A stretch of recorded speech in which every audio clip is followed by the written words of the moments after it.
ইরানের সাবেক president Mahmoud আহমদিনিজাদকে ঘিরে নতুন এক বিতর্ক আন্তর্জাতিক অঙ্গনে আলোচনার জন্ম দিয়েছে।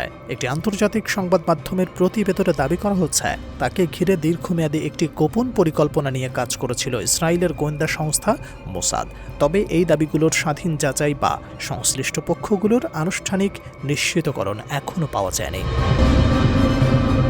প্রতিবেদন অনুযায়ী পরিকল্পনার উদ্দেশ্য ছিল ভবিষ্যতে ইরানের ক্ষমতার ভারসাম্য পরিবর্তনের সুযোগ তৈরি করা।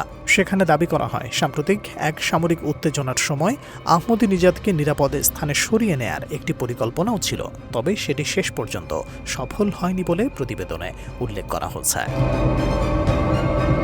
আরও দাবি করা হয়েছে, গত কয়েক বছরে বিদেশে অনুষ্ঠিত কয়েকটি আন্তর্জাতিক সম্মেলনের আড়ালে আহমদিনিজাদের সঙ্গে গোপন যোগাযোগের চেষ্টা চালানো হয়। প্রতিবেদনে হাঙ্গেরি ও গুয়েতেমালার অনুষ্ঠিত দুটি আন্তর্জাতিক সম্মেলনের কথা উল্লেখ করা হয়েছে। এসব সফরকে ব্যবহার করে কথিত যোগাযোগ স্থাপনের উদ্যোগ নেওয়া হয়েছিল, যদিও এসব দাবির পক্ষে প্রকাশ্যে কোনো প্রমাণ নথি উপস্থাপন করা হয়নি। প্রতিবেদনে আরও বলা হয়েছে, আহমদিনিজাদের বিদেশ সফর, নিরাপত্তা ব্যবস্থা এবং কিছু বৈঠক নিয়ে ইরানের গোয়েন্দা সংস্থাগুলো নিবিড় নজরদারি চালাচ্ছিল, ফলে কথিত পরিকল্পনার অনেক অংশই বাস্তবায়নের আগেই বাধার মুখে পড়ে বলে দাবি করা হয়েছে। বর্তমানে আহমদিনিজাদের অবস্থান নিয়েও নানা জল্পনা রয়েছে।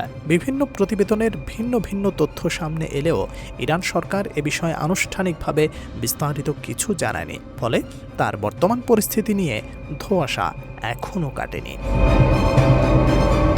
মাহমুদ আহমদিনিজাদ একসময় ইরানের সবচেয়ে আলোচিত রাজনৈতিক ব্যক্তিত্বদের একজন ছিলেন। প্রেসিডেন্ট হিসেবে দায়িত্ব পালনকালে তিনি পশ্চিমা দেশগুলোর কঠোর সমালোচক এবং ইসরায়েল বিরোধী অবস্থানের জন্য ব্যাপক পরিচিতি লাভ করেন। তবে ক্ষমতা ছাড়ার পর তার রাজনৈতিক অবস্থান ও বক্তব্যে পরিবর্তন এসেছে বলেও বিভিন্ন বিশ্লেষণে উল্লেখ করা হয়েছে।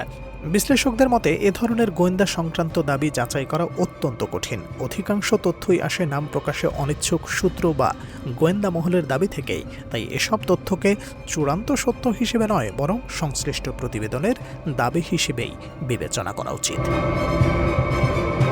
সব মিলিয়ে আহমদিনিজাদকে ঘিরে নতুন এই প্রতিবেদন মধ্যপ্রাচ্যের রাজনীতিতে আরও একটি রহস্যের জন্ম দিয়েছে।